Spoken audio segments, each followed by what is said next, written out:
So hi guys, a very important question was asked by what is your name, sir? गुरमनदीप है ना? गुरमान या गुरमान? गुरमानदीप सिंह, जो PU LLB के admission, उन्होंने बड़ा अच्छा क्वेश्चन पूछा कि सर लॉ कैसे, कौन से सेक्शंस हैं, आर्टिकल्स हैं जो हमें याद करने होते हैं। तो हम लोग कॉन्ट्रैक्ट एक्ट से स्टार्ट करते हैं। लिखिए, कॉन्ट्रैक्ट एक्ट के अंदर आपको सेक्शन 2 से 25 अच्छे से पता होने चाहिए। सेक्शन 2 से 25 से डायरेक्ट 3 से 4 क्वेश्चन जो है पीयूएलएलबी के अंदर आ रहे हैं। मैं खुद पीयूएलएलबी रैंक 1 इसीलिए लिया क्योंकि लॉ पढ़ाते पढ़ाते इतना समय हो गया था कि मुझे उस सेक्शन याद हो गए थे। Like section 2 to 25 are very important. Section of pledge, bailment and agency, जहां पे ये डिफाइन किए हुए हैं वो बड़े इंपॉर्टेंट है। सेक्शन 73, सेक्शन 74 और क्वासी कॉन्ट्रैक्ट्स यानी कि सेक्शन 68 से 71 तक काफी इंपॉर्टेंट है।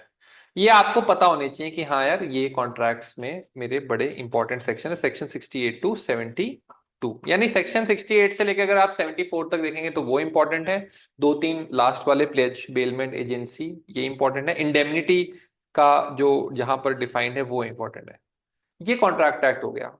ये हमारा 10-20% लॉ का सिलेबस यहाँ पे हो गया। अब हम आते हैं कॉन्स्टिट्यूशन लॉ पर।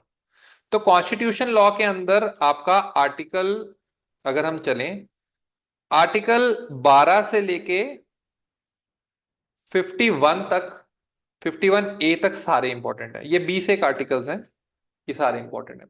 Preamble word by word important है। Preamble word by word important है। वर्ड बाय वर्ड इंपॉर्टेंट है।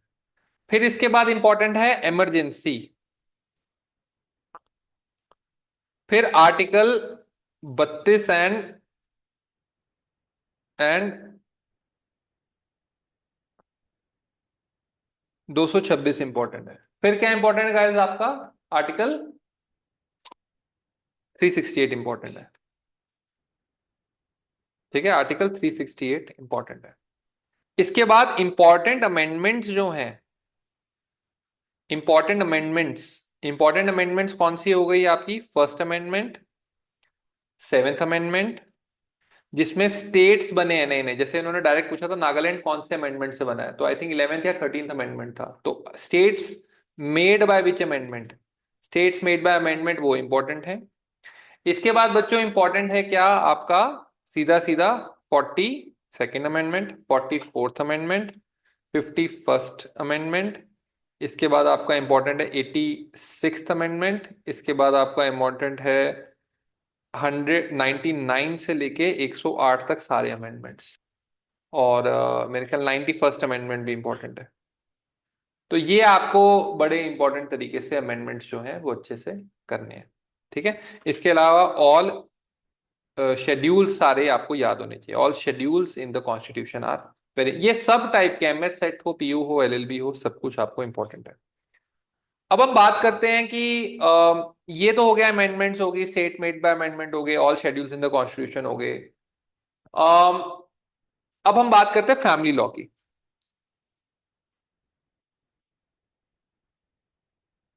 Hindu marriage act,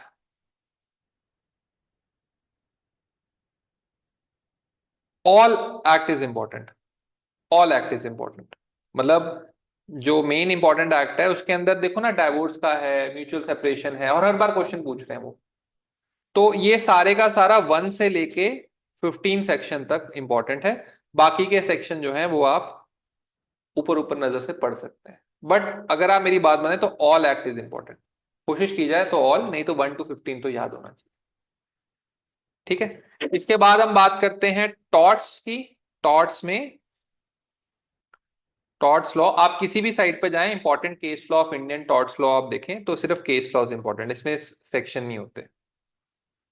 criminal law में आईपीसी वगैरह अब डिमोलिश हो गया है, तो पुराने जो सेक्शंस है वो नहीं आ रहे हैं। तो सीआरपीसी हमारा रह गया, कॉन्स्टिट्यूशन हो गया, कॉन्ट्रैक्ट हो गया, ये हो गया। इसके बाद हमारे important, generally important case laws आप देखेंगे तो वो इंपॉर्टेंट केस लॉज जो है वो मैं क्लास में कराऊंगा आपको, तो आपको डरना नहीं है। इंपॉर्टेंट केस लॉज इंपॉर्टेंट, ये आपका PU, army law school, MH CET, CUET, UG LLB में अब तो खैर लीगल स्टडीज आ ही नहीं रहा है, तो ये उसका सिलेबस। ठीक है। सो इतना ही बस आपसे कहना है कि आप डरिए मत, जो भी आपका क्वेश्चन है वो मेरे पास है, ऑलमोस्ट माइंड के अंदर ही फिट है सारे सेक्शंस और आर्टिकल्स, तो आपको बस वो करना है। सारे लॉज में आपको सिर्फ यही करना है, और अगर आप ये करते हैं तो आप भी मेरी तरह रैंक 1 ले सकते हैं। Good luck guys.